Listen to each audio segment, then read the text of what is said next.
¿Es posible un mundo mejor? Segunda temporada. Jesús, propósito y destino. Sean todos bienvenidos a explorar juntos todas las posibilidades para un futuro mejor, compartiendo la vida y las enseñanzas de Jesús de Nazaret, su infancia, la vida familiar cotidiana con sus hermanos y hermanas, su adolescencia y cómo fue su darse cuenta de quién era realmente. Eso y mucho más. Descubre con nosotros la revelación sobre la vida y obra del Maestro, contenida en el libro de Urantia en detalle. Gracias por acompañarnos. Comenzamos. Bueno, sean todos muy bienvenidos a ¿Es posible un mundo mejor? Y en esta temporada ya vamos a ver el tema que nos va a tocar. Pero antes vamos a iniciar nuestra reunión con una oración. Por favor, Isa, ¿nos podés ofrecer una breve oración? ¿Me escuchas bien, Morita? Perfecto, alto y claro, mi amor. Ok, buen día para todos. Les ruego que todos nos armonicemos de la mejor manera posible que podamos lograrlo para que ese compartir que vamos a iniciar sea de provecho para todos, para el planeta y para el cosmos. Oh Padre Celestial, nosotros tus hijos, aquí unidos en amor, fraternidad, hermandad y alegría, nos entregamos en tus manos para que sea tu energía pura quien nos ilumine, nos guíe y nos dé ese discernimiento espiritual que necesitamos para poder cumplir tu obra, de lograr ser perfectos como lo eres tú en el paraíso, perfecto en amor, misericordia y bondad. Nos entregamos en tus manos, hágase aquí y ahora y por siempre tu santísima y divina voluntad. Amén. Así sea. Amén. Gracias, Isabelita. Bueno, y ahora sí, oficialmente, bienvenidos sean todos los que están aquí presentes y los que después también van a visualizar este encuentro en nuestro canal de YouTube, Un Mundo de Luz y Vida. Como saben, en Es posible un mundo mejor, segunda temporada. Jesús, propósito y destino, estamos desarrollando la vida de Jesús de Nazaret. Por lo tanto, para los que no saben cómo es el mecanismo de estos encuentros, Javier nos va a hacer una presentación y el tema de hoy es los viajes de Jesús y su estadía en Urmia. Luego de la presentación de Javi, vamos a poder hacer preguntas, intercambiar opiniones, sugerencias y bueno, y viene la parte del compartir. Cabe destacar que siempre con el máximo respeto a las ideas y opiniones de todos los participantes entre nosotros.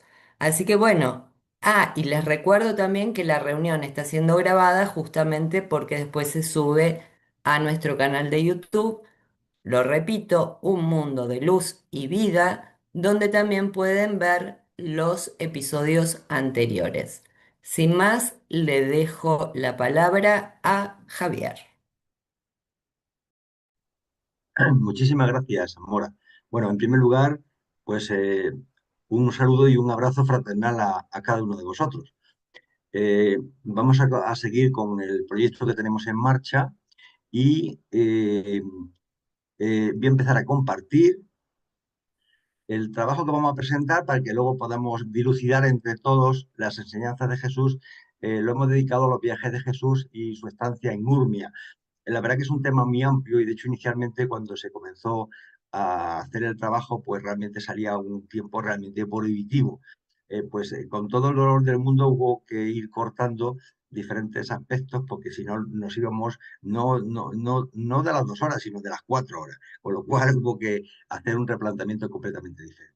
Bien, esta presentación la vamos a realizar, realmente son dos temas diferentes. Uno son los viajes de Jesús por el Mediterráneo y otro es su estancia en Urmia. Lógicamente, en los viajes de Jesús lo podemos plantear de tres ópticas diferentes. Una realmente sería los viajes físicos, eh, en qué lugar estuvo y pasó Jesús.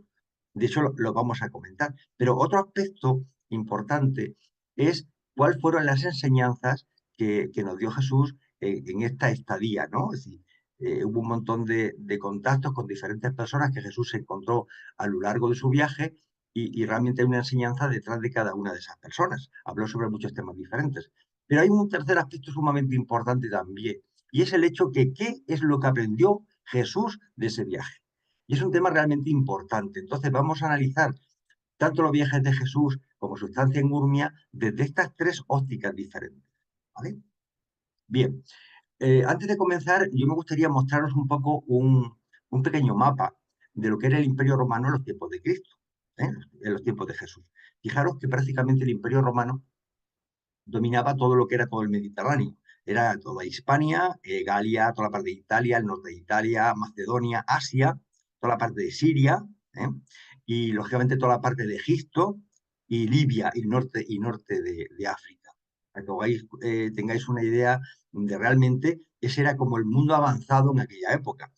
Eso no quiere decir que no hubiera vida de otros seres humanos y sociedades avanzadas, como podía ser la China o la India, incluso la parte de Sudamérica, sobre todo la parte de Centroamérica, que estaba muy desarrollada, pero por alguna causa los reveladores decidieron que Jesús apareciera en esta parte del mundo, porque ellos consideraron que era la que estaba más avanzada o preparada un poco para recibir el mensaje de Jesús. ¿Mm?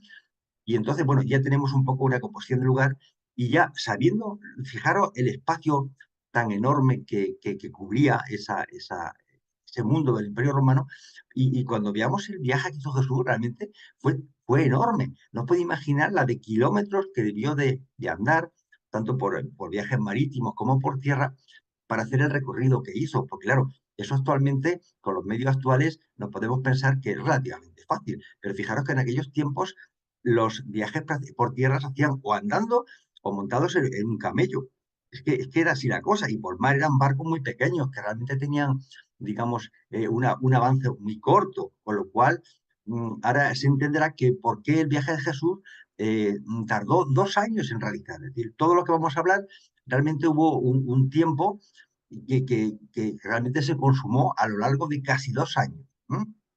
Bien, vamos a ver cómo inició el viaje de Jesús. Esto es una especie de síntesis, ¿eh? Cuando son párrafos que están sacados del libro de Durantia, normalmente los documento. Pongo realmente el capítulo de donde lo hemos copiado. Pero estos son una síntesis para que la presentación no sea excesivamente larga. Y comentamos que en el 20º año, cuando Jesús tenía 28 años, el 26 de abril del año 22 y el 10 de diciembre del año 23 de la era cristiana, Jesús emprendió un extenso viaje por el Mediterráneo. En este viaje recorrió numerosas regiones como Grecia, Roma y Egipto, comparadas en Alejandría. Alejandría está en Egipto. Cartago y otras ciudades importantes. A lo largo de este periodo, Jesús mantuvo extensas interacciones sociales, religiosas y filosóficas, fomentando el crecimiento espiritual y sembrando las semillas del incipiente movimiento cristiano. Estos impactantes encuentros con diversos individuos y grupos contribuyeron a la difusión de sus enseñanzas y a la formación final de una comunidad religiosa que se extendió mucho más allá de las fronteras de Judea. Bien, como he comentado, hay como tres vertientes que vamos a analizar. Esta sería un poco la vertiente física. Fijaros que Jesús nace de Jerusalén. Jerusalén está aquí al fondo, a la derecha. Sale de Jerusalén y voy a nombrar alguna ciudad importante. Sale aquí de Jope, va a Alejandría, de ahí va a Cirene, va a la isla de Creta, a la Sea, luego pasa por Cartago, va a la isla de Marta, pasa por Siracusa, entra realmente en Italia, esta bota que parece una bota, acá a Roma, incluso llega al norte de Italia. Y después, cuando vuelve, pues realmente vuelve por Grecia, pasa por Corinto, por Atenas, por Nicópolis, luego pasa por Éfeso, por Rodas, y realmente luego pasa por Chipre. Chipre, acordaros que fue el lugar donde estuvo Adán y Eva, el primer lugar físico donde ellos se localizaron. Es una pequeña referencia. Y de Chipre pues, pasó a Antioquía y volvió luego hacia el sur hasta que, digamos, despidió a los acompañantes que hicieron esa travesía junto a Jesús de Nazaret. Es un poco para que físicamente veáis el recorrido, son un montón de kilómetros, si os dais cuenta. Muchos de ellos lo haría en barco y muchos otros pues a pie o montados en camellos. Acordaros que Jesús iba acompañado con dos personalidades, con Gonod y con Ganid, que eran dos indios que le acompañaron todo el viaje y que realmente formaban parte de la servidumbre de estas personalidades que eran dos ricos indios. Bien, dice que durante la Pascua, Jerusalén, en la primavera del año 22 de nuestra era, Jesús conoció a un rico viajero llamado Gonod y a su hijo Ganid, que solamente tenía la edad de 17 años, fijaros, era un adolescente. Dice que procedían de la India y se dirigían a Roma, a Italia, y a otros destinos del Mediterráneo, que esperaban encontrar a alguien que pudiera servirles de intérprete y de tutor para su hijo. El padre insistió en que Jesús les acompañara en su viaje. Jesús le habló de su familia y de lo injusto que era abandonarlos durante casi 2 años, en los que no podía pasar necesidad, en los que podían pasar necesidades. Por eso, Gonod, que era el padre, propuso a Jesús que le adelantara el salario de un año para que pudiera confiar esos fondos a sus amigos y proteger así a su familia de la pobreza. Y Jesús accedió a emprender el viaje. Jesús entregó a Juan Zebedeo los fondos proporcionados por Gonod y le confió el conocimiento de este viaje por el Mediterráneo, pero le dijo que no se lo dijera a nadie, ni siquiera a su propia familia. Y Juan nunca dijo a nadie dónde estaba Jesús durante este viaje de casi 2 años. Desde Jerusalén se dirigieron a Cesarea, esto es el itinerario que hicieron, pasando por Jope. En Cesarea tomaron un barco hacia Alejandría, de Alejandría navegaron a Lasea, en Creta, de Creta navegaron a Cartago, pasando por Cirene. En Cartago tomaron un barco para Nápoles, parando en Malta, Siracusa y Mesina. De Nápoles se dirigieron a Capua, donde viajaron por la vía Apia hasta Roma. Tras su estancia en Roma, se dirigieron por tierra a Tarento, desde donde zarparon hacia Atenas, Grecia. En Grecia, haciendo escala en Nicópolis y Corinto. Desde Atenas se dirigieron a Éfeso. De Éfeso zarparon hacia Chile, con escala en Rodas. Particularmente yo, juntamente con mi mujer, estuve en Éfeso, hemos estado, y en Rodas, y os recomiendo que si alguna vez en vuestra vida podéis hacer este viaje, lo hagáis, porque es realmente impresionante y muy emotivo. Dice igualmente que pasaron mucho tiempo visitando y descansando en Chipre, y luego navegaron hacia Antioquía de Siria. Desde Antioquía viajaron hacia el sur hasta Sidón, y luego pasaron a Damasco. Viajaron en caravana a Mesopotamia, pasando por Tasacus y Larisa. Pasaron algún tiempo en Babilonia y finalmente visitaron Ur y se dirigieron a Susa. De su viaje, de Susa, viajaron a Charás, desde donde Gonod y Ganid partieron hacia la India. Esto es una síntesis del recorrido con las ciudades más célebres que visitaron. Seguramente visitarían muchas más poblaciones más pequeñas, pero bueno, los reveladores solamente nos han dicho los lugares más emblemáticos. Aquí tenéis otra visión un poco más gráfica. Digamos, la parte azul representa un poco el viaje de ida y la que está en naranja o en rojo, para vosotros, representa el recorrido de vuelta. Fijaros que él llegó realmente, no solamente se detuvo en Roma, sino que llegó hasta los lagos del norte de Italia. Y luego pues, hizo el recorrido más por tierra que por mar. Bueno, realmente Jesús, el trabajo que tenía era de intérprete, pero además hizo las funciones un poco de maestro. Dice que trabajando 4 meses en Damasco, Jesús aprendió los rudimentos de la lengua hablada por Gonod y Ganid. Os recuerdo que eran indios. Mientras estuvo allí, había trabajado gran parte del tiempo en traducciones del griego a una de las lenguas de la India, siendo asistido por un nativo del distrito natal de Gonod. En esta gira por el Mediterráneo, Jesús pasaba aproximadamente la mitad del día enseñando a Ganid y haciendo de intérprete durante las conferencias de negocios y los contactos sociales de Gonod. Gonod era el padre. El resto del día que estaba a su disposición lo dedicaba a establecer estrechos contactos personales. Es comprensible que Jesús, además de los idiomas que conocía a nivel local, pues también empezó a tener, digamos, conocimientos sobre la lengua que se hablaba en India. No sabemos exactamente a qué lengua india, porque dentro de la India hay un montón de dialectos, pero vamos, por lo menos conocido algo. ¿Y cuál fue el ministerio de Jesús a lo largo de ese viaje? Mientras viajaba, Jesús buscaba continuamente a quienes buscaban la verdad y el conocimiento. Y aprovechaba cualquier oportunidad para conocer las necesidades, deseos, frustraciones y alegrías del descubrimiento de su familia humana. Era capaz de mantener una conversación de corazón a corazón con casi todas las personas que conocía. Aunque era muy inteligente, era capaz de conversar con cada persona y ponerse a su nivel. Su suave sentido del humor disolvía cualquier duda que sus congéneres pudieran tener sobre él, y su compasión, sin lástima, una compasión sin lástima, les ayudaba a sentirse seguros incluso en la vulnerabilidad. Hacía sentir a los que estaban en su presencia que era la persona más importante del mundo en ese momento.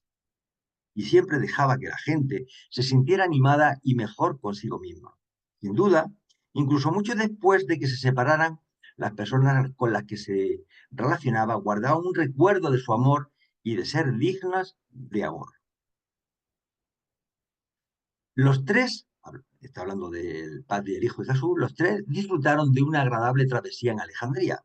Estoy cogiendo puntos singulares donde voy a resaltar aspectos importantes a relatar. Hubo tantas cosas importantes a relatar que necesitaríamos 6 horas más, pero entonces particularmente me he sentido sensibilizado ante algunos aspectos, pero hay otros que son importantísimos, pero debido a la premura de tiempo, pues no podemos hacer hincapié en todos ellos. Pero vamos, lo que yo he considerado que a mí me gustaban más, pues los he puesto. Dice que en Alejandría, Ganiz estaba encantado con el viaje y mantuvo a Jesús ocupado respondiendo preguntas. Al acercarse al puerto de la ciudad, el joven quedó encantado con el gran faro de faros, el famoso faro de Alejandría, que se originario hace muchos años debido a un terremoto que se produjo en aquella zona. En la biblioteca de Alejandría, bajo la dirección de Jesús, Ganiz hizo un estudio sobre todas las religiones del mundo que reconocían una deidad universal y asistió a muchas conferencias de eruditos profesores. Entre los muchos hombres con los que Gonod hizo negocios se encontraban cierto banquero judío, un tal Alejandro, cuyo hermano Filón era un famoso filósofo religioso de la época. Filón se dedicaba a la loable pero sumamente difícil tarea de armonizar la filosofía griega y la teología hebrea. Ganid y Jesús hablaron mucho de las enseñanzas de Filón y esperaban asistir a alguna de sus conferencias, pero durante toda su estancia en Alejandría, Filón estuvo enfermo y en cama. No hubo posibilidad de poder estar. Entre las muchas interacciones que Jesús tuvo en Alejandría, destacan las siguientes. Fijaros, cada una de estas interacciones sería para hacer un trabajo, dedicarnos una tarde completa para hablar sobre las enseñanzas de esto. Yo solamente las voy a enumerar como si fuese un breve índice. Una importante fue una charla sincera con Ganid sobre las doctrinas de Platón y en la que Jesús pronunció un discurso sobre la realidad. Otra fue una memorable charla del ánimo con un Jesús que se encuentra con un joven que tenía miedo. Otra fue un discurso sobre el tiempo y el espacio que se pronunció en Cartago. Cada una de estas charlas sería para dedicarle un programa específicamente, os lo adelanto. Y es posiblemente que lo hagamos en próximas presentaciones. Importante resaltar, que podían haber resaltado otros lugares, pero a mí particularmente me produjo una cierta motivación su estancia en Roma. Y nos dicen que en su camino de Nápoles y Roma, durante su estancia de Jesús en Roma, Jesús entró personalmente en contacto afectuoso y edificante con más de 500 personas. 500 personas. Entre las interacciones que Jesús tuvo se encuentran las siguientes. Hubo un discurso con el estoico Angamón, que era el líder de los estoicos, y hablaron sobre valores verdaderos. Hubo también una conversación con Mardús, líder de los cínicos, que trató sobre el bien y el mal. hubo también una importante discusión con Nabón, que fue un judío griego, en la que Jesús pronunció un discurso sobre la verdad y la fe. Y un consejo importantísimo, que sería un tema para tratar seguramente en un programa aparte, consejo de Jesús a una persona rica. Jesús conoció y enseñó a muchos hombres espirituales en Roma, que más tarde se convirtieron en grandes líderes en las enseñanzas del mensaje de Jesús, pero nunca supieron que el tutor que conocieron era el mismo Jesús sobre el que enseñaron con tanta pasión. Jesús disfrutó de muchas conversaciones íntimas con un gran número de almas hambrientas, incluyendo las siguientes interacciones notables. En las montañas de Suiza, acordaros, al norte de Italia, Jesús mantuvo una charla de todo un día sobre el budismo con su padre e hijo. Trató sobre el encuentro con el hombre que maltrataba a su mujer, un encuentro en el cual pues, sería un tema importante a profundizar sobre él. Y Jesús educa a Ganid en el perdón y ayuda a crear una vida mejor para ayudar a dos cortesanas, un encuentro con dos cortesanas, dos prostitutas, y Jesús hace una propuesta para ayudar a este tipo de personas.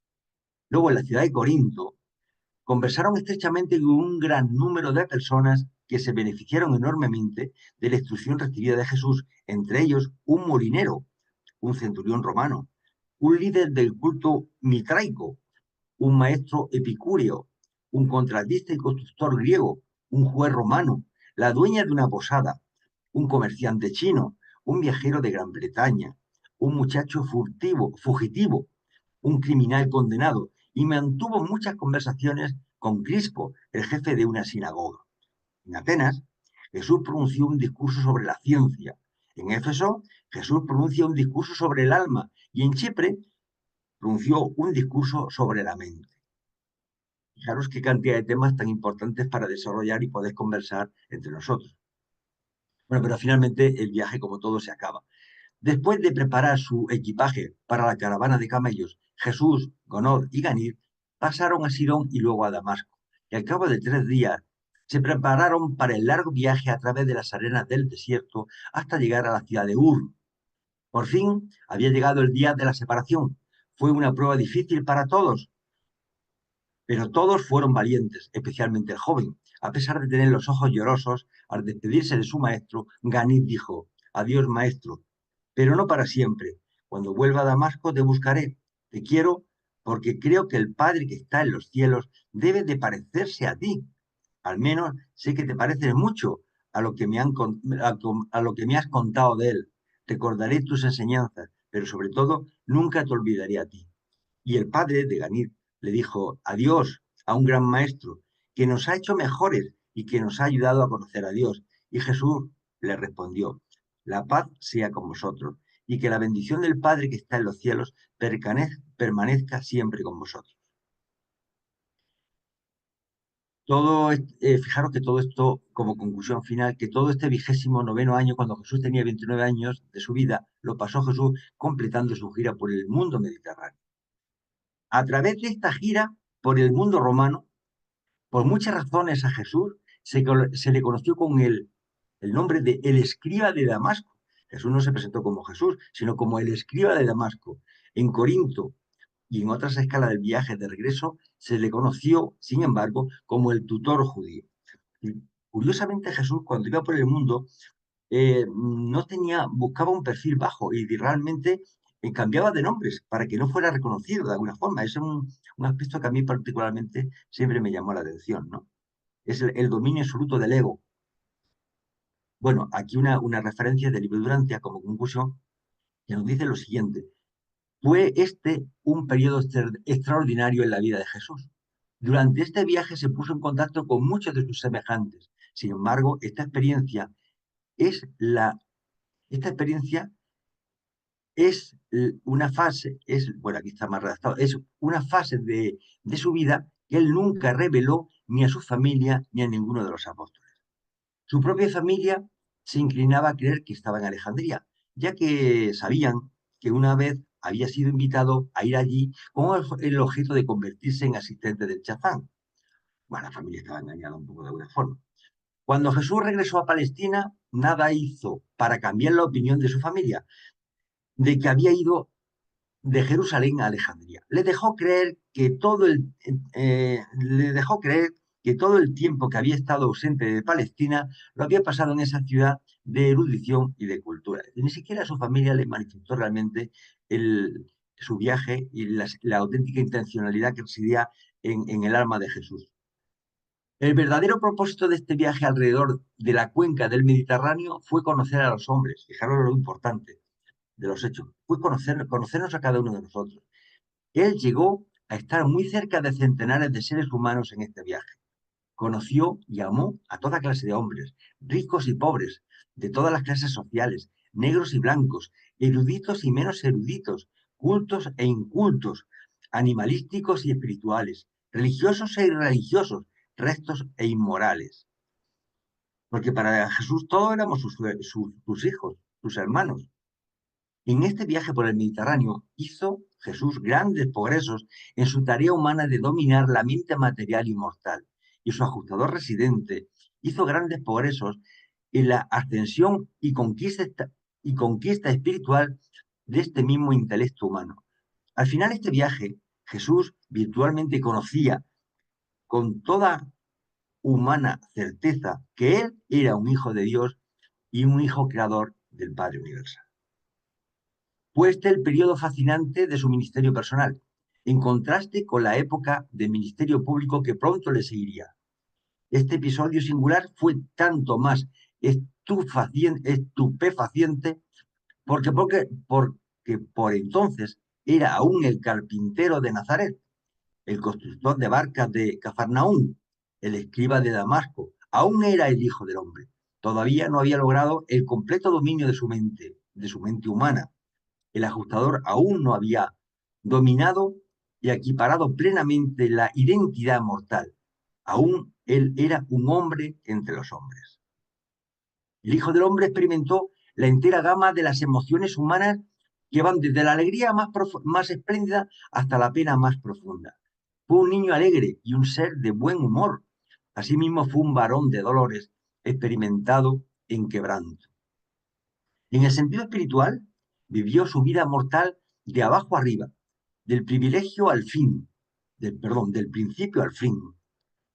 Desde un punto de vista material, podría parecer que escapó de vivir en los dos extremos sociales de la existencia humana, pero intelectualmente llegó a estar completamente familiarizado con toda la experiencia completa de la humanidad. Al final de su 29º año, Jesús de Nazaret casi había terminado de vivir la vida que se exige a los mortales como residentes temporales en la carne. Trajo a la tierra toda la plenitud de Dios que se puede manifestar al hombre. Ahora casi se había convertido en la perfección del hombre que espera la ocasión para manifestarse a Dios. Y realizó todo esto antes de cumplir los 30 años. Otra breve exposición pero ya no vamos a entrar más en el tema. Lo único que quiero comentaros es que fijaros, cuando él vuelve, él se va al fondo abajo, a la derecha, a la ciudad de Ur, y pasa por Susa y por Charás, donde fue los lugares donde se despidieron de Ganid y de su padre Gonod. Y dentro de todo ese pasaje hay como algunos temas que a mí particularmente me llamaron la atención. Una es la que yo creo que es un tema importantísimo para cada uno de nosotros, y fue una conversación que mantuvo sobre la voluntad de Dios. Dice que fue una conversación que duró hasta bien entrada la noche, en el transcurso de la cual el joven pidió a Jesús que le explicara la diferencia entre la voluntad de Dios y el acto humano de elegir, que también se llama voluntad. En sustancia, Jesús dijo: la voluntad de Dios es el camino de Dios, el asociarse con la elección de Dios frente a cualquier alternativa potencial. En consecuencia, hacer la voluntad de Dios es la experiencia progresiva de parecerse cada vez más a Dios, y Dios es la fuente y el destino de todo lo que es bueno, bello y verdadero. La voluntad del hombre es el camino del hombre, la suma y la sustancia de lo que el mortal escoge ser y hacer. La voluntad es la elección deliberada de un ser autoconsciente que conduce a una decisión y a un comportamiento basado en una reflexión inteligente. La verdad que particularmente a mí esto me motivó y creo que fue importante tenerlo. Y luego hay un tema importante, porque dentro de los grupos urantianos hay un concepto equivocado, bueno, equivocado no, digamos que no es compatible con lo que nos dice el libro Urantia. Es un tema relacionado con los animales, con los temas de la reencarnación, que muchas personas pueden no estar de acuerdo, pero yo leo lo que manifiesta el libro Urantia. Y esto es una de las enseñanzas que hizo en su camino. Y nos dicen los reveladores que aquella tarde Jesús y Ganid habían disfrutado jugando con el perro pastor muy inteligente, y Ganid quiso saber si el perro tenía alma, si tenía voluntad. En respuesta a su pregunta, Jesús le dijo, el perro tiene una mente que puede conocer al hombre material, su dueño, pero no puede conocer a Dios, y que es espíritu. Así pues, el perro no posee una naturaleza espiritual y no puede disfrutar de una experiencia espiritual. El perro puede tener una voluntad derivada de la naturaleza y acrecentada por el adiestramiento, pero este poder de la mente no es una fuerza espiritual, ni tampoco es comparable con la voluntad humana, porque no es reflexiva, no es el resultado de la discriminación de los significados superiores y morales, o de la elección de los valores espirituales y eternos. Como consecuencia de la elección de este día, Ganid no creyó nunca más en la transmigración de las almas humanas a los cuerpos de los animales. Fijaros que esto es un tema bastante profundo a consensuar y hablar entre todos. Y en su estancia en Roma, perdón, hay un tema que me gustaría resaltar porque realmente me pareció un poco hasta gracioso. Nos dicen los reveladores que puesto que Gonod traía los saludos de los príncipes de la India para Tiberio, el soberano romano, los dos indios y Jesús se presentaron ante él al tercer día de llegar a Roma. El taciturno emperador estaba excepcionalmente alegre aquel día y charló largo rato con los tres. Cuando se retiraron de su presencia, el emperador, refiriéndose a Jesús, comentó al ayudante que estaba a su derecha, si yo tuviera el porte real y los modales agradables de ese individuo, sería un verdadero emperador, ¿verdad? Es que realmente llamativo. A mí esta frase realmente me... Es... Y bien, otro tema importante que son experiencias adquiridas por Jesús, ¿no? Que dice que durante su estancia en Roma, Jesús aprendió muchas cosas sobre los hombres, pero la más valiosa de todas, las múltiples experiencias de sus 6 meses de permanencia en esta ciudad. Porque recordad que hizo un viaje a lo largo de todo el Mediterráneo, pero es que en Roma se tiró 6 meses, ya bastante tiempo, medio año. Y dice que fue su contacto con los dirigentes religiosos de la capital del imperio y la influencia que ejerció sobre ellos. Antes del final de su primera semana en Roma, Jesús había buscado y había conocido a los principales dirigentes de los cínicos, los estoicos y los cultos de misterio, en particular los del grupo mitriaco. Para Jesús podía ser o no ser evidente que los judíos iban a rechazar su misión, pero preveía con toda seguridad que sus mensajeros no tardarían en venir a Roma para proclamar el reino de los cielos. Por lo tanto, se dedicó a preparar el camino de la manera más sorprendente para que su mensaje fuera recibido mejor y con más seguridad. Al prepararse para dejar Roma, Jesús no se despidió de ninguno de sus amigos. El escriba de Damasco apareció en Roma sin anunciarse y desapareció de la misma manera.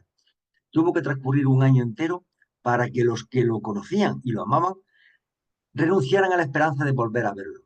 Antes del final del segundo año, pequeños grupos de los que habían conocido empezaron a juntarse debido a su interés común por sus enseñanzas y a los recuerdos mutuos de los buenos momentos pasados con él. Estos pequeños grupos de estoicos, cínicos y miembros de los cultos de los misterios continuaron manteniendo estas reuniones irregulares e informales hasta el mismo momento en que los primeros predicadores de la religión cristiana aparecieron en Roma. Bien, y con esto acabaría un poco la primera parte, que es un poco la más larga. Y ahora vamos a hablar un poquito de su estancia en Urmia, que es un tema realmente importante. Esto ¿por qué es importante Urmia? Pues porque realmente Jesús impartió unas conferencias realmente interesantes. Estamos hablando de diciembre del año 24 después de Jesús. Dicen que en Urmia Jesús impartió conferencias que enfatizaban la soberanía de Dios, la gobernanza global para la paz y la unidad espiritual universal. Abogó por un gobierno mundial representativo. Fijaros en los tiempos actuales lo que significaría eso, destacando la necesidad de la ley, la libertad y la fraternidad global para una paz duradera. Bueno, si veis un poco Israel, donde está Palestina, fijaros que arriba a la derecha veis el mapa de este mapa, pues realmente este es el lugar donde estamos ahora. El lago de Urmia es este pequeñito que está aquí en medio, ¿de acuerdo? ¿Mm? Entonces, ¿cómo hizo el viaje a Urmia, ¿no? Que es otro viaje bien largo que hizo. Dice que el 1 de abril del año 24 después de Cristo, a los 30 años de edad, ¿sí? Jesús Cordero que estuvo cuando tenía 28 o 29 años, tuvo 2 años en el viaje por el Mediterráneo, cuando acabó ese gran largo viaje, pues fue cuando hizo el viaje a Urmia, que ya Jesús tenía 30 años de edad. Dice que Jesús emprendió su viaje al mar Caspio como guía de caravanas. En el camino se detuvo varios días para visitar Urmia, una antigua ciudad persa situada en la orilla occidental del lago Urmia. Mientras disfrutaba de un descanso allí, Jesús conoció a Zimbuitón, un rico comerciante que había construido un anfiteatro dedicado al espíritu de la religión. En este anfiteatro se impartían clases diarias y Jesús participaba en algunas de ellas. Cuando estuvo listo para reanudar su viaje al mar Caspio, Timbutón había acordado con Jesús acompañarlos en su viaje de regreso y dar 24 conferencias durante 2 semanas sobre la hermandad de los hombres. 24 charlas que sería interesante profundizar sobre ellas, pero lógicamente no lo vamos a hacer. Cuando Jesús regresó a Urmia de su viaje al Caspio, impartió las conferencias según lo acordado con Zimbuitón. Estas conferencias se han reformulado para aplicarlas a las condiciones mundiales actuales y se presentan en las siguientes categorías. Habló sobre la soberanía divina humana, la soberanía política, la ley, la libertad y soberanía.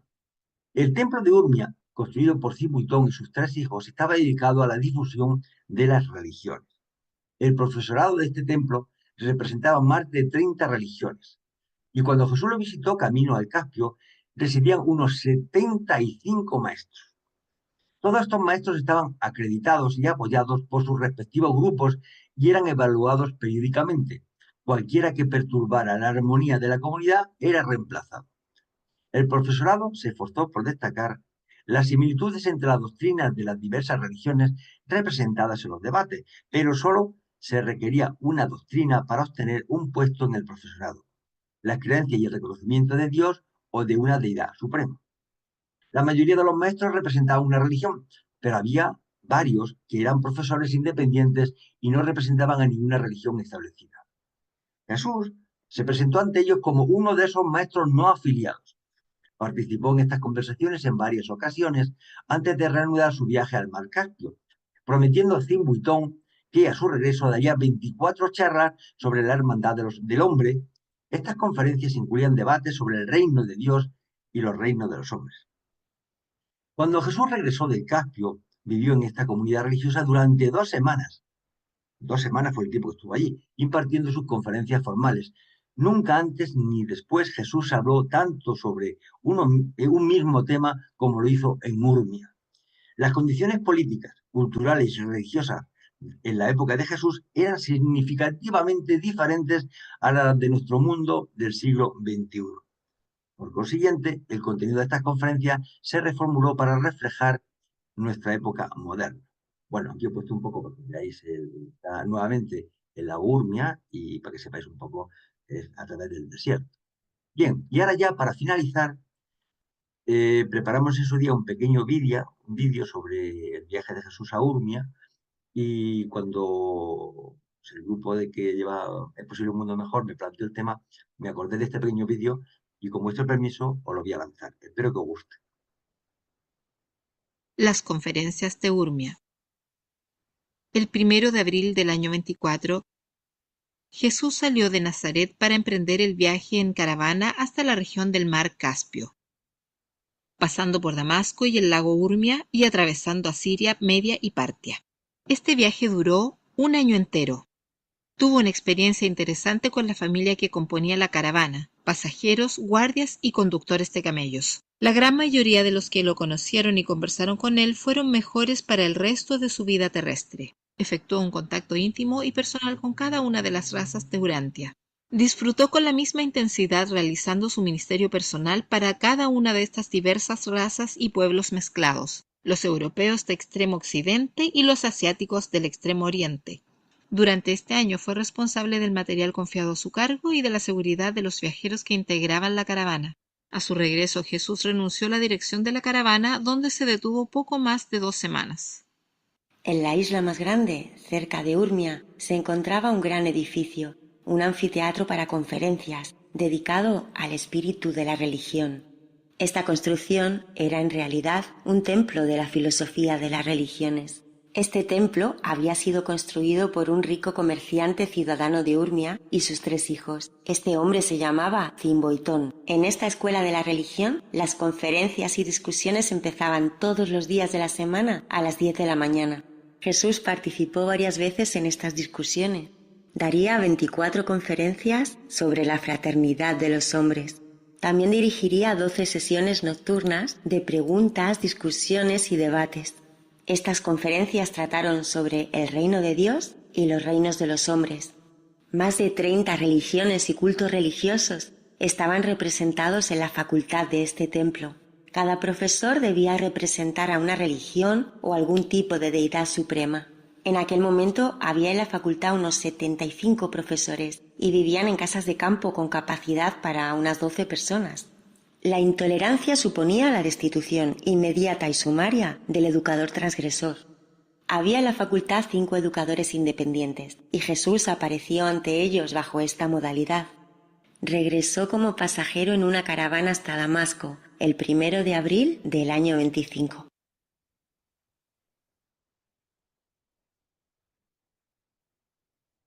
Bueno, pues nada más, no me queda nada más que contaros. Se podrían contar muchísimas más cosas, pero eso os dejo a vosotros. Solamente en este momento, pues las gracias por vuestra existencia e interés y rogarle que nuestro Padre Celestial nos ayude y nos ilumine en este nuevo camino para toda la humanidad que solo empieza a dibujarse. Y dejo de compartir. Mora, la palabra es tuya. Gracias, Javier. Excelente, muy, muy buen material. Y bueno, creo que debemos tener muchas preguntas o muchas inquietudes o alguna que otra reflexión para compartir. Así que ahora los invito a que levanten sus manitas. Bienvenidos a todos los que llegaron un poquito después. Así les damos la palabra. A ver quién rompe el silencio. Nadie. Estamos tímidos. José Luis, adelante, por favor. La palabra es tuya. Hola, buenos días, tardes o medias tardes ya para todos y buenas noches para todos y todas. Sí, ayer en el grupo X me tocó ver a la edad de 17 años de Jesús cuando los celotes y los nacionalistas proponían a Jesús como para que fuera miembro o líder del Partido Nacionalista a los 17 años. Ahora ya estando en las conferencias de Simboitún y Jesús, hablaba acerca de la fraternidad de los hombres. Ahora bien, todo lo que Jesús aprendió de los 17 años al rechazar en aquella ocasión la propuesta para que fuera líder del partido, incluso María en un acto, pues como su mamá, le pidió pues que fuera y que tomara el liderazgo para ser un líder político y que se tomara como, si no lo hacía, se tomaba como una desobediencia para sus padres y sobre todo para José que ya había muerto. Eh, Jesús en ese momento volteó y le puso la mano muy cariñosamente a su mamá, diciéndole con todo cariño y con todo respeto, mamá, ¿no te da vergüenza?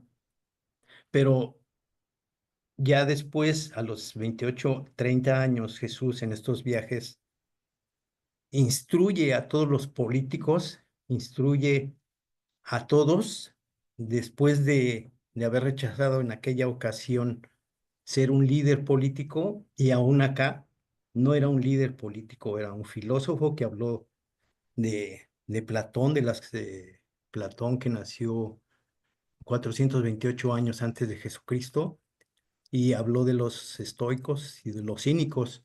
O sea, todo lo que aprendió Jesús, se queda uno con la boca abierta. Y Ganid, yo creo que ha de haber sido para Ganid a la edad de 17 años, 18, haberse despedido de un maestro con, con ese carisma que solo una persona tiene, como fue Jesús, como hombre. Y y de verdad, pues sí me pongo en los pies de Ganid, o en los zapatos, perdón, de Ganid.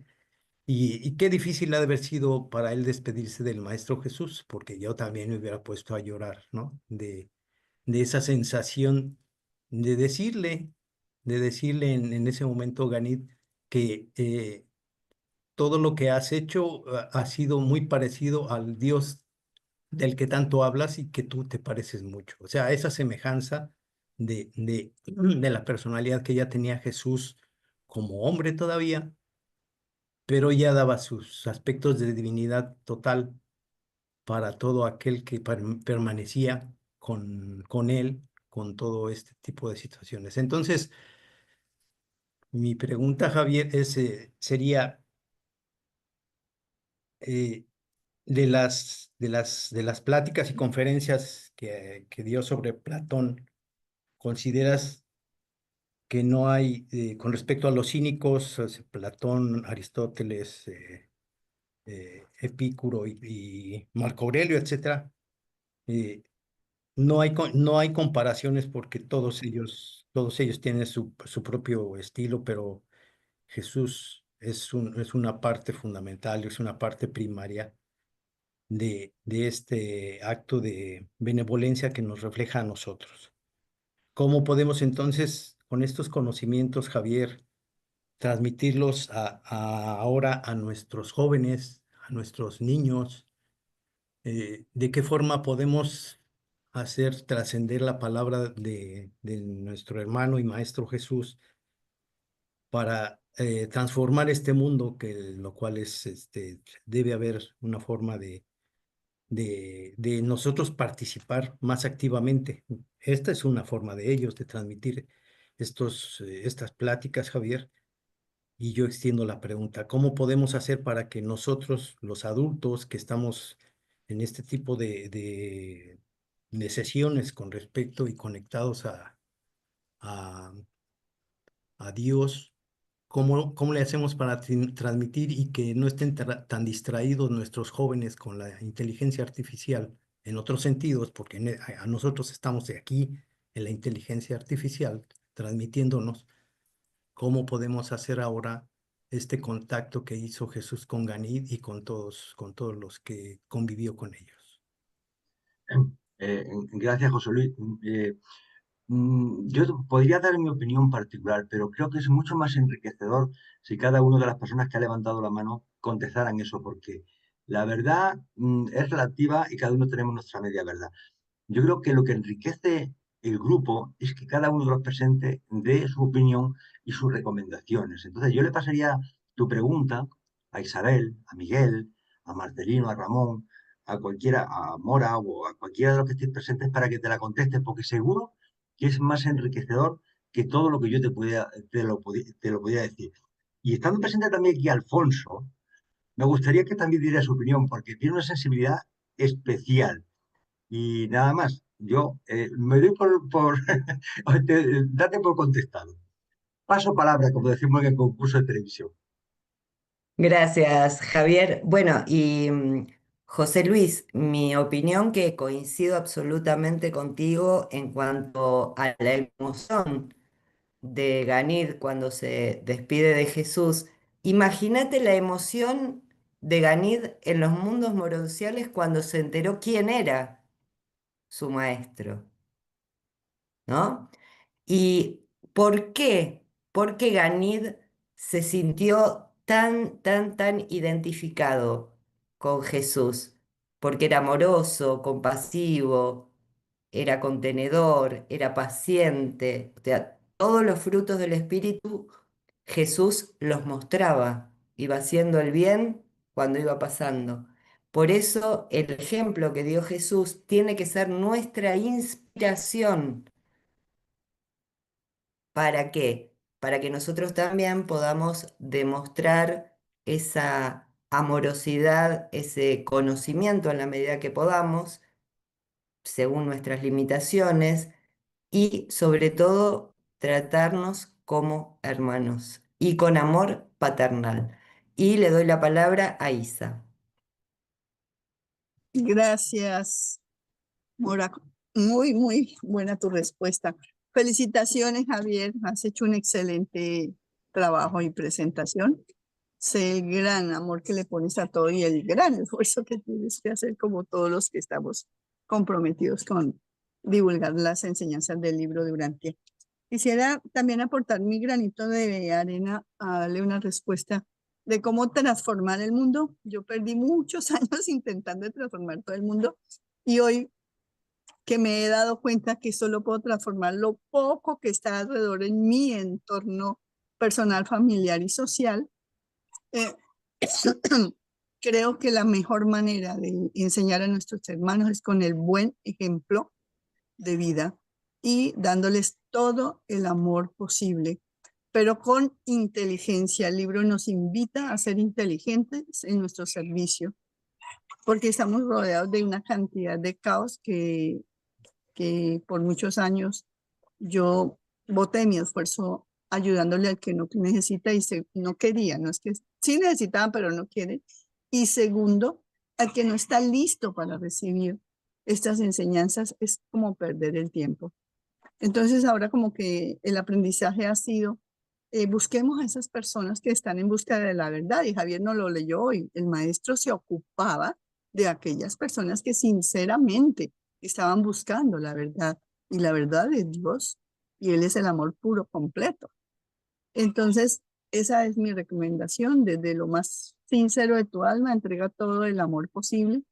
El maestro también enseñaba que para que tengamos muchos amigos tenemos que ser amigables con todo el mundo, con todos los extraños. Yo sé que en las grandes ciudades no es fácil, pero se logra.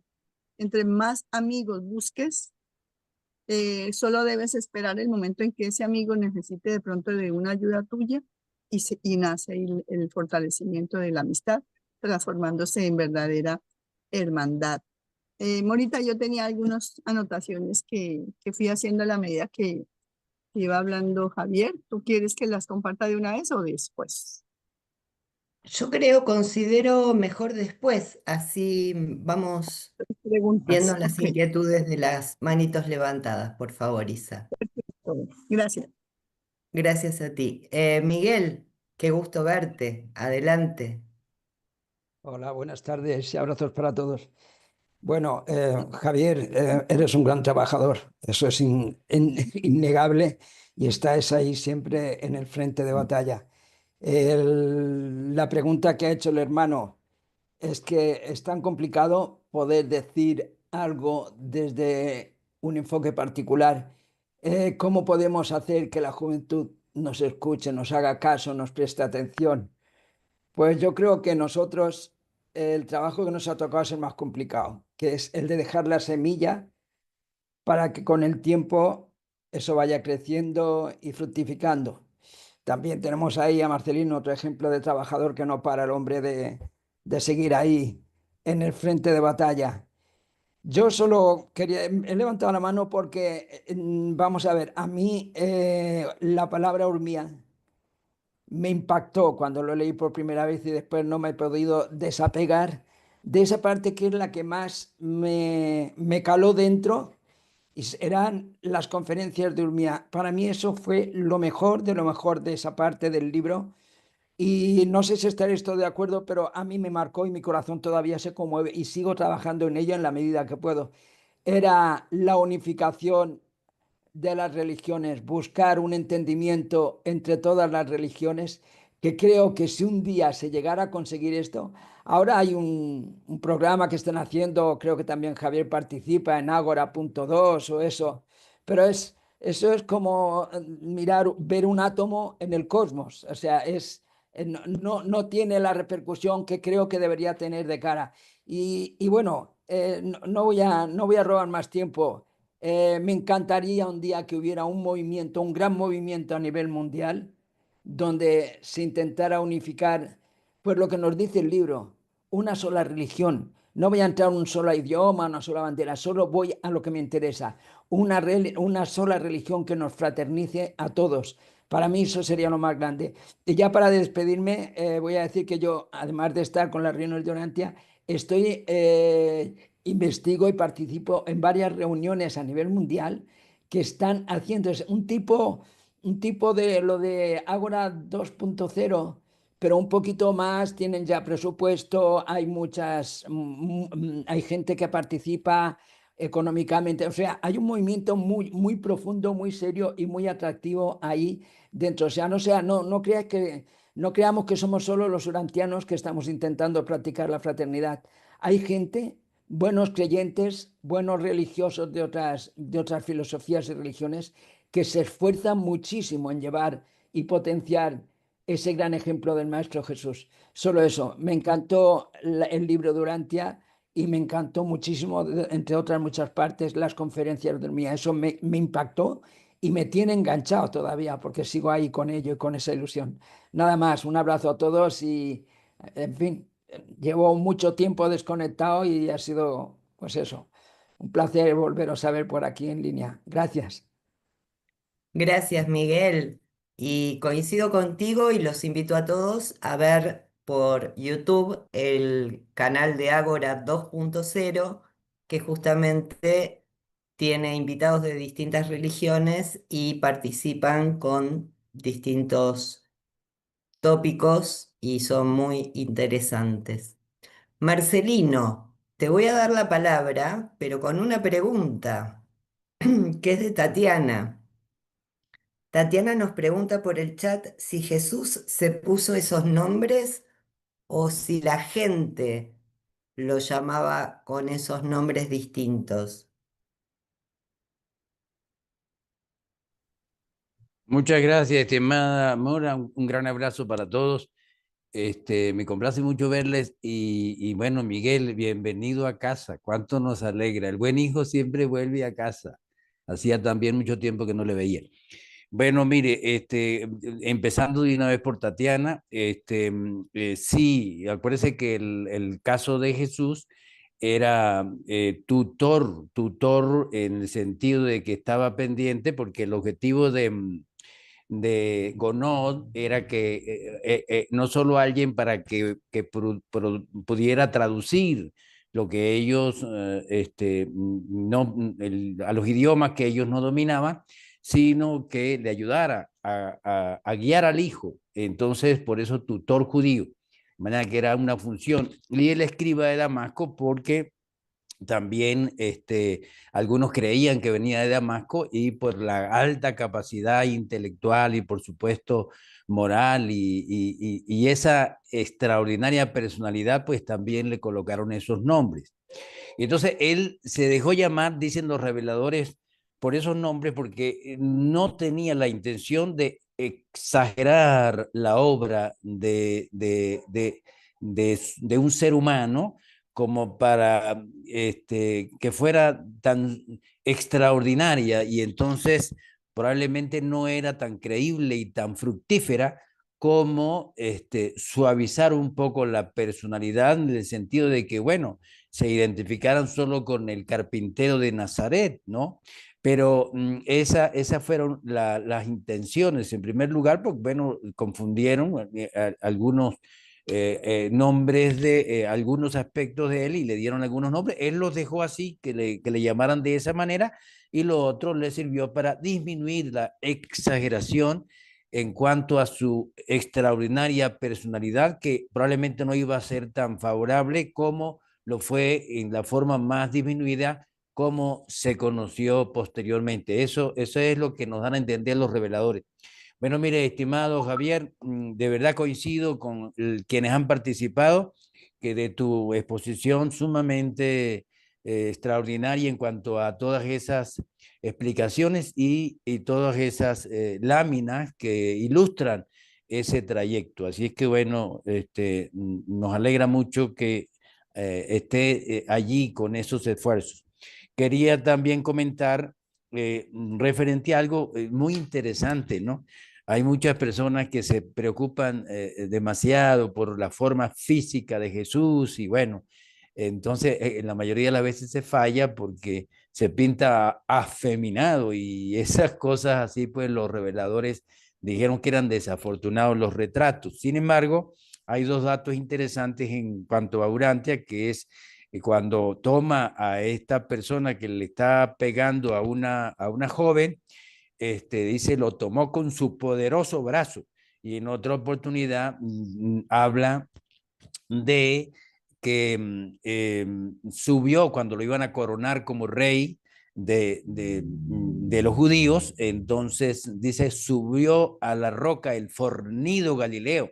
Son dos datos interesantes, ¿no? Pero además también se comenta que era una de las personalidades más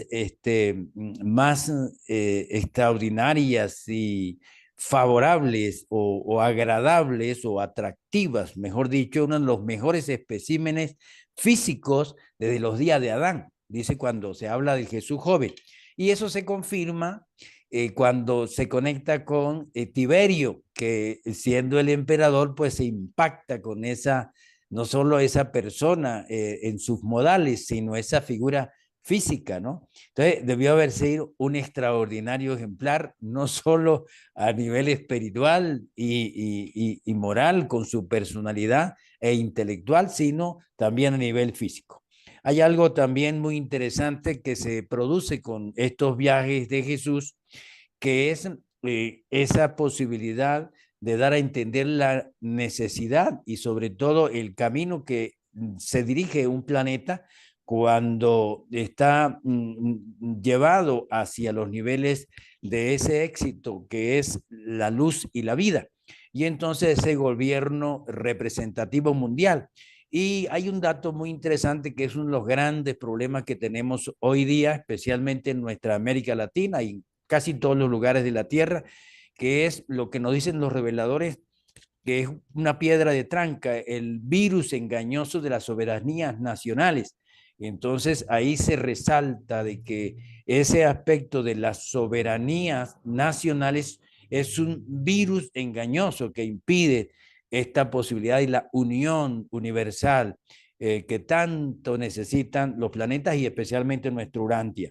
Entonces es muy interesante eso. Una de las cosas, ya para concluir con estos últimos dos aspectos, es el hecho de, a mí me impresionó muchísimo la forma como Jesús capacitó a los 32 líderes romanos, hombres y mujeres.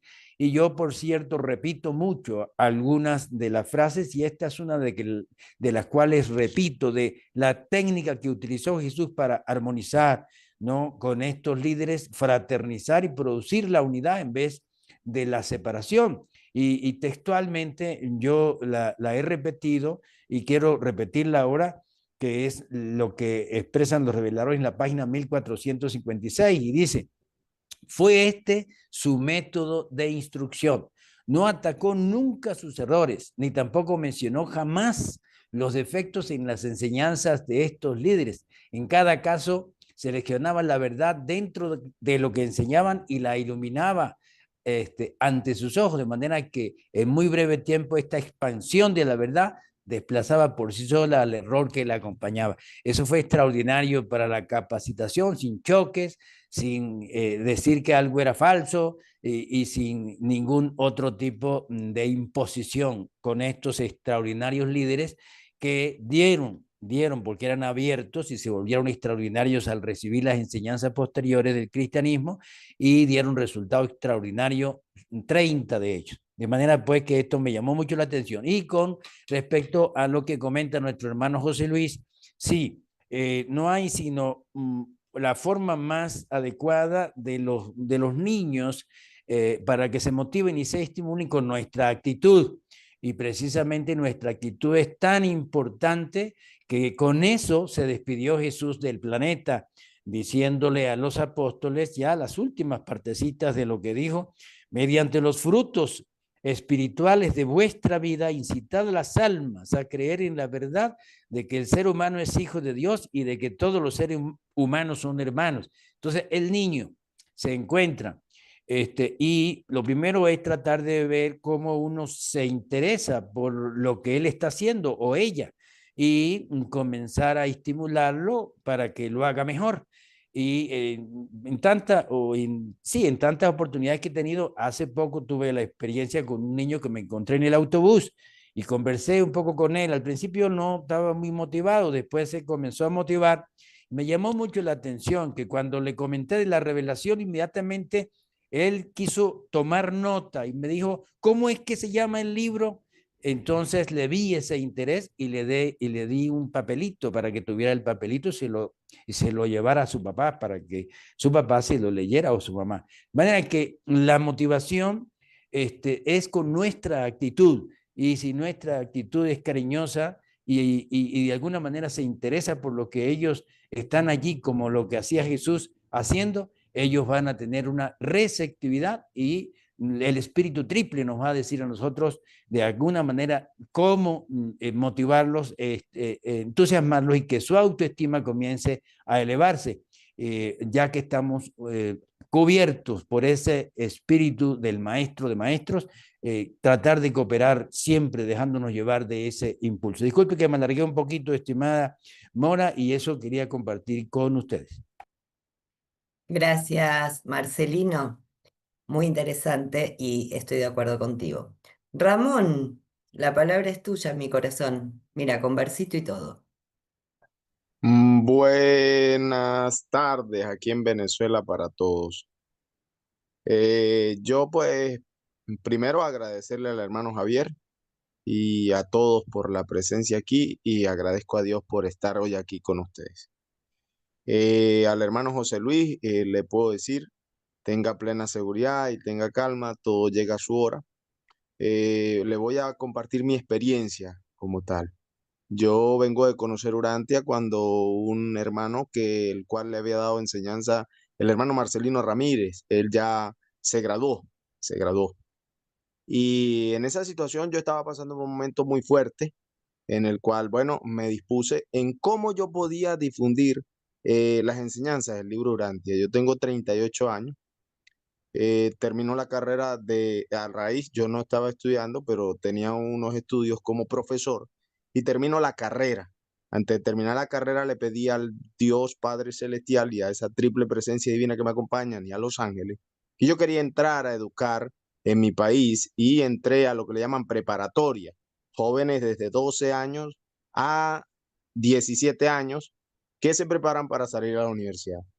Ya estoy dando clases, ya imparto, allí voy sembrando la semilla y a su vez entré como docente en una universidad, es decir, doy clases a jóvenes de 12 años hasta 17 años y en la universidad infinitamente a las edades que sean posibles. Y desde allí yo busco la manera de mi forma de ser y de mis enseñanzas, paso a paso les nombro el libro de Durantia.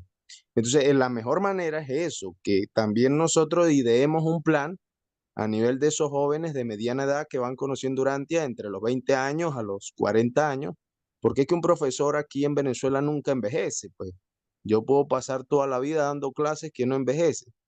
Y si de esa manera me formo como capacitador, pues mucho mejor.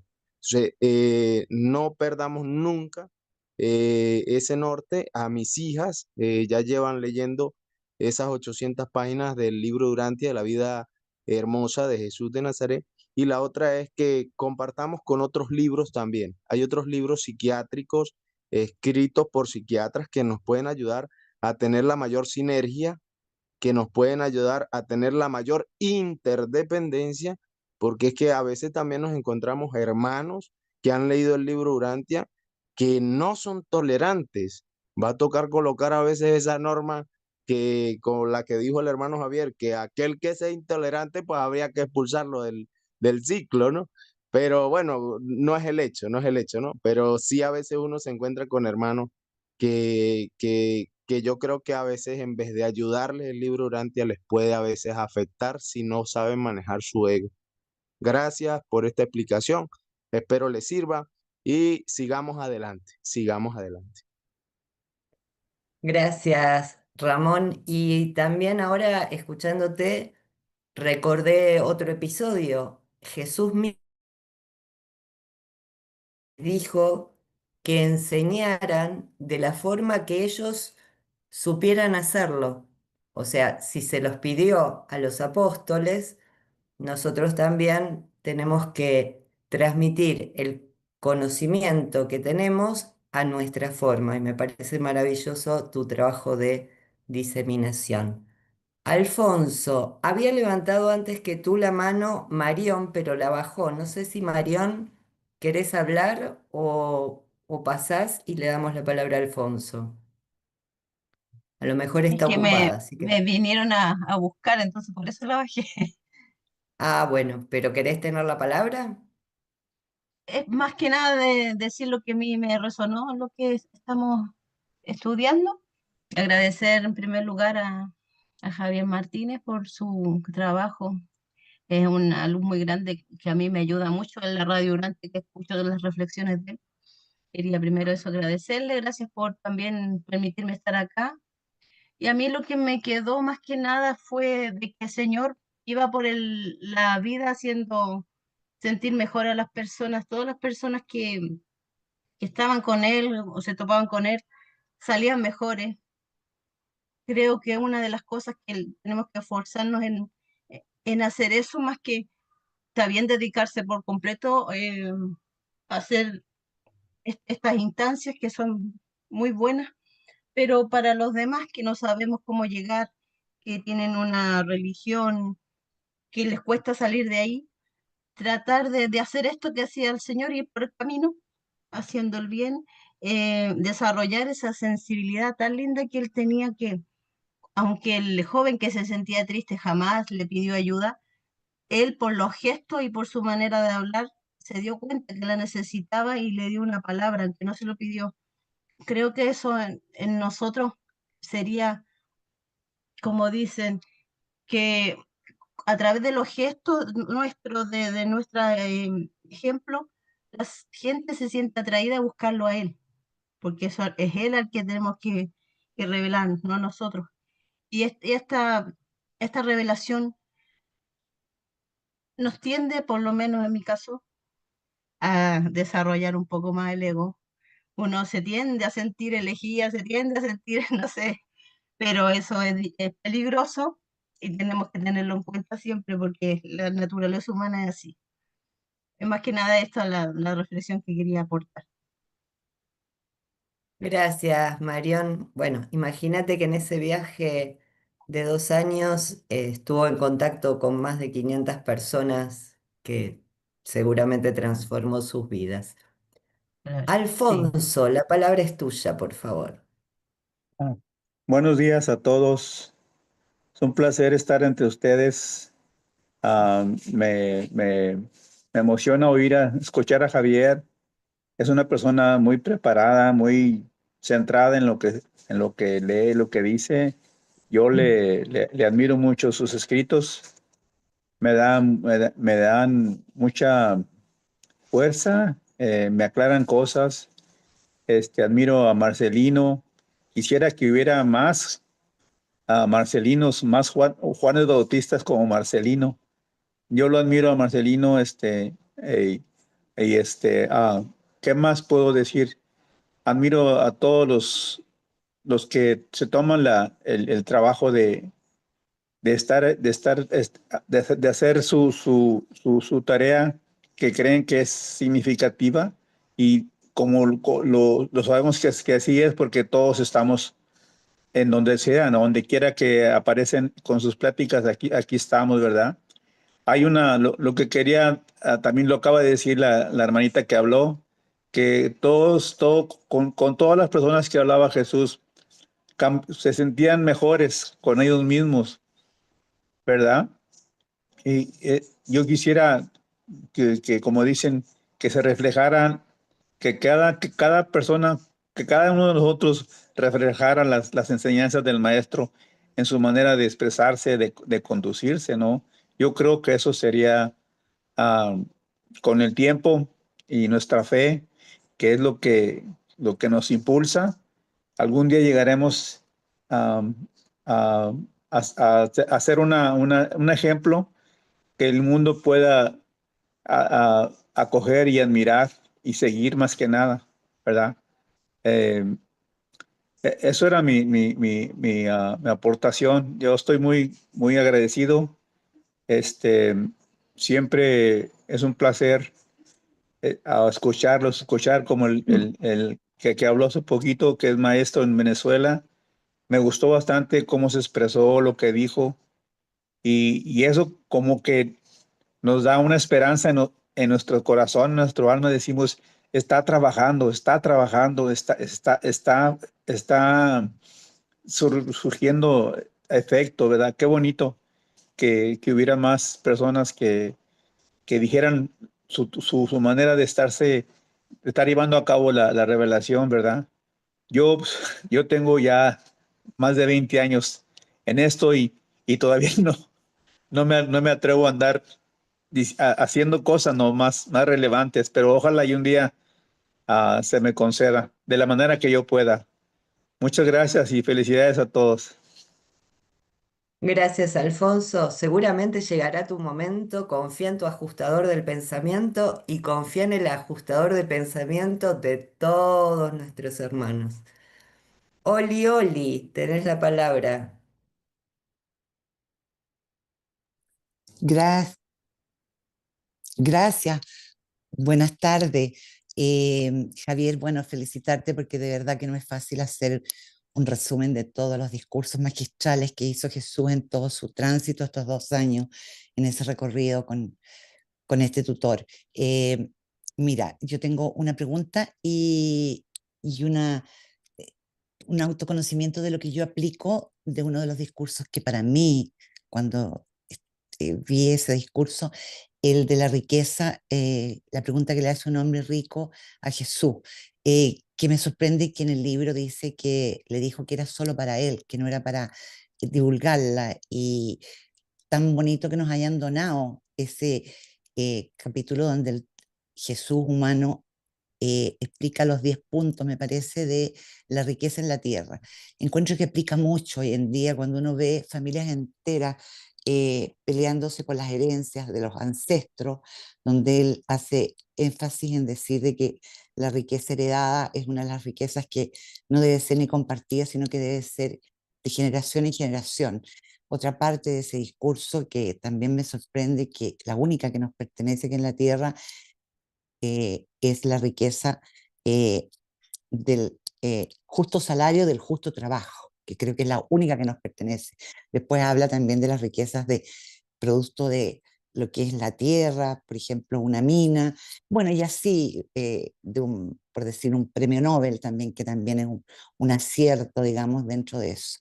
Ese para mí es uno de los discursos que más aplicaría hoy en día, cuando estamos en un mundo tan consumista y tan preocupados de ganar dinero para no llevarnos nada. Esa era una opinión mía, Javier, que te la planteo, porque en realidad es uno de los discursos que a mí más me llega hoy en lo que vivimos. Y lo otro que te quería preguntar, ¿cómo crees tú que si hoy viniera Jesús a la tierra, habiendo ya todas las religiones monoteístas que están funcionando desde la época de él, ¿qué crees tú? Él se acercaría, porque en esa época él se acercó a todas las corrientes filosóficas, ¿no? Los epicúreos, los estoicos, todo lo que sabemos. ¿Dónde llegaría él? ¿Iría a Roma? ¿Iría a la católica? ¿Iría a la musulmana? ¿Iría a la judía? ¿Dónde crees tú que aplicarían sus discursos o sus enseñanzas? Muchas gracias y bendiciones para todos. Felicitaciones, Javier. Gracias, Oli. Oli, te voy a contestar rapidísimo, más que nada, porque empezando por la última pregunta, yo creo que si Jesús volviese ahora, que no va a volver en cuerpo, ya lo sabemos, vendrá en espíritu ya. Pero si volviese en cuerpo, yo creo que lo volvíamos a crucificar. Pero estoy completamente convencido que lamentablemente es así. No sé si moriría por un bombardeo israelí o por la guerra en Ucrania o en el Amazonas o secuestrado o no me lo puedo imaginar, pero vamos, no llegaba a la edad adulta porque seguimos siendo los mismos animales que había en aquella época. Y los demás, yo me gustaría que fueran los diferentes hermanos los que te contestaran. Yo solamente expongo, pero yo creo que la riqueza del grupo está en el ajustador, en el espíritu de cada uno de los que estamos aquí presentes. Así que, como dije la primera vez, paso palabra. Muchas gracias. Gracias, Javi. Bueno, le pasamos la palabra a Isa. Gracias. Javi, por eso Jesús va a venir cuando ya logremos niveles de luz y vida para que no lo volvamos a crucificar. Yo creo que si viniera ahora, en nuestro tiempo, ya no le tocaría ir a ningún lugar porque hay internet, entonces todos los países, todas las religiones, todo el mundo lo podría escuchar. Es lo que debemos aprovechar ahora que tenemos estos medios para poder llegar a más hermanos. Alfonso, yo le diría con todo el amor de mi alma que tu momento será cuando tú elijas que sea, antes no. Y eso lo debes consultar con tu ajustador y con todas esas huestes celestiales que te asisten, qué es lo que Dios quiere que yo haga. Y empieza simplemente, Él está rogándote que lo hagas. A ti y a todos los que me escuchan. Es un consejo. Bueno, había pedido un poquitico de tiempo para hacer algunos comentarios.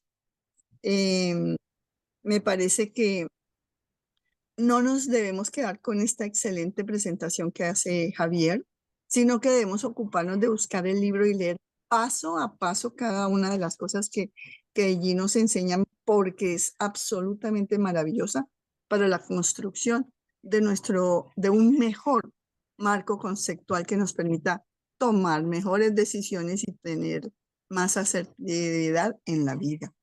Las conferencias que Jesús dictó sobre la realidad, sobre el bien y el mal, el tiempo y el espacio, el tiempo y la eternidad, la inmortalidad incluso, el reino de Dios y el reino de los hombres, los verdaderos valores. Esto lo habló con Agamón, que es un estoico. Ese mismo Agamón posteriormente recibió a Pablo de Tarso y fue el que constituyó y defendió la iglesia en Roma, por pues la que ellos crearon, ¿no? Porque Jesús no vino a crear ninguna iglesia. Pero, por ejemplo, en esa conferencia de los verdaderos valores, nos dice que debemos buscar en el mundo espiritual los valores espirituales. Si seguimos empantanados en el caos de este mundo material, no podemos avanzar. Tenemos, como muchos lo hemos logrado, que abandonar muchas de nuestras costumbres que nos empantanan y nos enredan y nos atan al mundo material y muchos al mundo intelectual. Porque si de verdad queremos crecer espiritualmente, pues nos tenemos que ubicar en esos niveles espirituales que hablaba Jesús de buscar en el mundo espiritual y en los niveles divinos de la realidad de la divinidad eterna. Y eso solamente lo logramos en comunión con nuestro Padre Celestial y en esos estados de adoración que podemos practicar como lo hiciera Jesús. Por ejemplo, Jesús también enseñaba que era un gravísimo error enfrentar el enfrentamiento que actualmente tienen los materialistas y los idealistas. Porque ¿qué hace el materialista si sigue insistiendo en ello y el exceso de intelectualidad sin asistencia espiritual? Pues generan una muerte espiritual simplemente. Tendrán mucho conocimiento material, pero que si no tienen conocimiento espiritual, pues quedaron aquí como otro animalito más del reino. Y al idealista tener cuidado de no pasar al otro extremo, de convertirse en un papagayo intelectual, como lo hacen muchos intelectuales que no se asisten de la luz espiritual. Porque el materialista y el idealista en armonía y en unidad son los pilares de la verdadera filosofía. Entonces, yo recomiendo muy especialmente que nos vayamos al libro Urantia, busquemos en el documento, creo que es el 130, 29, 30 hacia adelante, para que podamos disfrutar de esas conferencias que les acabo de mencionar. Otra fue la verdad y la fe.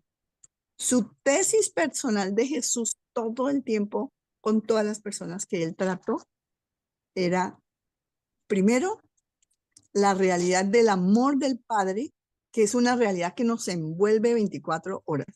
Y segundo, aquella gran verdad de su infinita misericordia. ¿Y en qué consiste?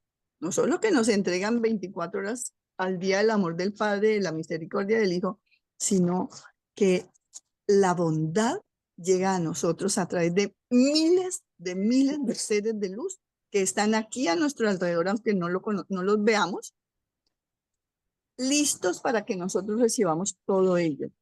¿De qué depende? De que seamos capaces de desarrollar fe. Y la fe es un don del Padre que le otorga a ese hijo que lo está buscando con sinceridad. Entonces, cuando ya estamos dotados de esa pequeñísima fe, así sea del tamaño de una semilla de mostaza, como decía Jesús, aunque sea de ese tamaño, ya entramos al mundo espiritual y nos corresponde a nosotros entonces hacer crecer y crecer muchísimo más esa fe. Decía Jesús, el que quiera tener amigos debe mostrarse amigable.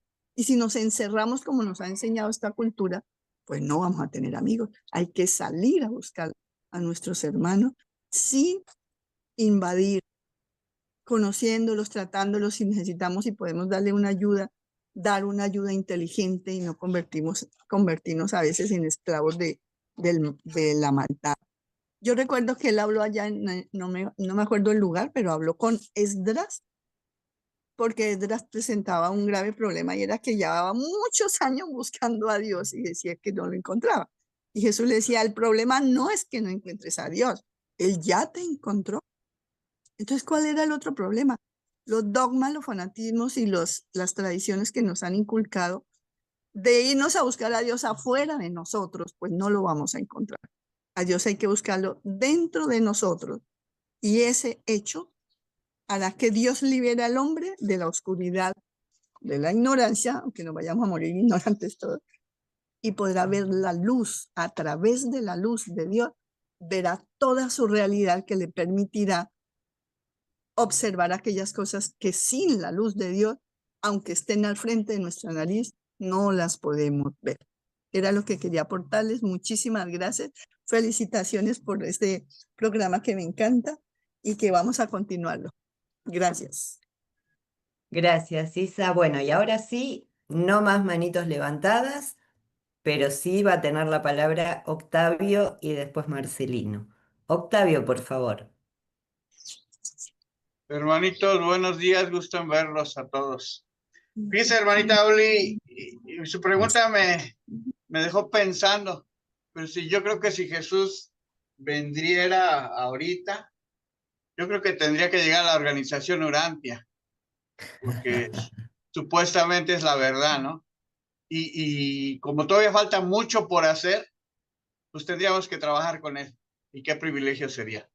Es como yo interpreto, puedo responderle a su pregunta, tendría que ser con nosotros y de alguna manera seríamos parte de lo que él trajera en plan, ¿no? ¿Qué es lo que se debe hacer?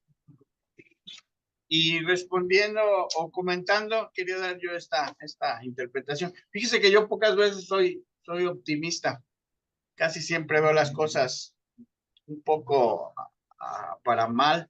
Pero últimamente, no sé, ha estado obrando en mí ciertos pensamientos de manera contraria.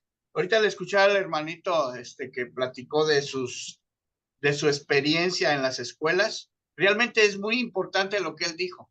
Créanme que es muy importante, porque las nuevas generaciones son las que van a tener la capacidad de aceptar la religión revelada. Todavía nuestra generación de nosotros, porque ya no soy un niño, acabo de cumplir el día 11, 59 años, y nunca he sido también muy apegado a la religión evolutiva. Por eso es que cuando me llegó a mí el libro de Urantia, yo lo agradecí porque cambió mi vida de una forma impresionante, porque no me gustaba lo que yo veía y lo que entendía y por qué la razón de vivir, ¿no? Se me hacía una tontería el vivir. Pero cuando me llegó a mí Urantia, dije, wow, si esto es verdad, pues es magnífico, ¿no? Porque te da una perspectiva diferente de las cosas. Entonces, yo creo que, hermanos, esta es nuestra misión. Debemos ser los comunicadores hasta donde se nos permita, por el tiempo que nos quede o por la forma de pensar que todavía existe en la gran mayoría de las personas. Es muy difícil aceptar la religión revelada que nos da Urantia, porque ahorita todavía es tiempo de la religión evolutiva, por eso es tan difícil. Pero sin embargo, yo creo que en unos 100 o unos 200 años, que sería el periodo de 2 generaciones más, los jóvenes o los niños que todavía no han nacido, para ellos va a ser algo muy fácil poder cambiar sus pensamientos. Ya la religión evolutiva va a estar obsoleta y ellos van a retomar la religión revelada con mucha facilidad. Y por eso es que yo exhorto a que todos tratemos de dar a conocer la revelación, podamos, y esos cambios van a ser a futuro. Porque en el libro, fíjense, en el documento 99, ¿sí? Hay un párrafo donde dice que este Se nuevo te bajó orden la social, voz. Ahí estás. perdón, este nuevo orden social que se aproxima no se establecerá complacidamente hasta por un milenio. Entonces el mismo libro nos da el tiempo que va a durar este proceso. En una reunión anterior, en la semana tuvimos, dijeron que el libro de Urantia apenas iba a cumplir 70 años. Entonces todavía nos falta. Yo creo que 1 o 2 generaciones y esto va a empezar a cambiar todo. Gracias y gusto en saludarlos. Gracias, Octavio. Y bueno, y también en el futuro alguien rescatará este video, lo mejorará y tendrá este mensaje que nosotros estamos transmitiendo y estamos colaborando todos para que suceda. Marcelino, y ya vamos a cerrar el día de hoy con Marcelino. Gracias, estimada Mora. Bueno, mire, muy interesante lo que se ha comentado y lo que se ha compartido. Alfonso, ya tú comenzaste. Es decir, tal como sientas, simplemente es un grado mayor de entrega, un grado mayor de disposición. Es importante que tengamos claro, Alfonso, y quienes estamos aquí presentes, que definitivamente Dios nunca le va a pedir a alguien más de lo que ese alguien tiene capacidad. Y usted es una de las pocas personas de un gran sentimiento y de una gran disposición. De manera de que hay todas aquellas cosas que de momento no están ahorita, están en el depósito de la potencia, es decir, de lo que usted puede dar y simplemente disponerse. Al estar dispuesto, la triple presencia va a continuar impulsándole cada vez más lo que quiere de ti y ya lo está haciendo. Ya lo está haciendo porque hay frutos que usted ha dado, da y seguirá dando. Simplemente es aumentar. Cuando yo oro, por ejemplo, oro por la humanidad y por mi persona, siempre expreso a aquellos que están en sus caminos que aumentemos los frutos espirituales. Y los que no están en sus caminos, que están en los caminos de oscuridad, que comiencen a dar frutos espirituales. Usted ya comenzó, usted está en los caminos de la luz, es simplemente dar en mayor grado lo que la capacidad de Alfonso pueda dar. Así es que de mi parte yo me alegro mucho que esté acá con estas experiencias y siempre, cada vez que usted interviene, da una palabra de estímulo, da una palabra de entusiasmo, da una palabra que produce un mayor grado de deseo de seguir los designios de Dios. Así es que ya usted ha comenzado, así, y nos alegra mucho tener personas como usted entre los que estamos sembrando esta semilla. Con respecto al comentario de Oli, que me parece también muy interesante, sí, no olvidemos que ya pues se confirma por parte de los reveladores que el regreso de el maestro será en gloria, no será en carne, pero en una suposición de que regresara, pues tenemos un dato interesantísimo con respecto a esta quinta luz urantiana, que es el libro de Urantia, que es una de las 5 grandes revelaciones, entre las cuales está la cuarta, el Creador en Jesús. Entonces se nos bendijo a las Américas. Piensa Marcelino que pudieron haber muchas causas por las cuales se dio esta revelación en nuestras Américas, pero pues una de las causas que piensa este pequeño servidor es el hecho de que como en lo que llaman el viejo mundo y llaman a el nuevo mundo, pues ya se habían dado que en el viejo mundo o en lo que se conocía como mundo, las 4 revelaciones anteriores, pues se bendijo a nuestras Américas con esta 5ª revelación. Así es que tenemos no solo un privilegio extraordinario con haber recibido esta revelación en nuestras queridas Américas, sino tenemos un enorme compromiso con Micael y por supuesto con el equipo de seres reveladores de dar el todo por el todo para que se siembre esta extraordinaria semilla. Así es que bueno, muy interesante todos estos episodios de nuestra vida y en particular el de hoy. Así es que nuevamente felicitaciones a todos los que hicieron posible estas experiencias como la de hoy y a seguir adelante dando el todo por el todo. Gracias Mona, gracias Javier y gracias a todos por estos testimonios y sobre todo estos aportes que nos siguen estimulando a dar más de lo que hemos dado. Un gran abrazo para todos. Agradecemos a cada uno de ustedes el tiempo que hemos compartido. Les recordamos visitar nuestro canal de YouTube, Un Mundo de Luz y Vida, y los esperamos en junio con el tema Obra Pública de Jesús, otro tema apasionante. Así que muchísimas gracias a todos. ¿Es posible un mundo mejor? Segunda temporada. Jesús, propósito y destino. Esta familia te da las gracias por tu asistencia. Te esperamos en el próximo encuentro. Hasta luego.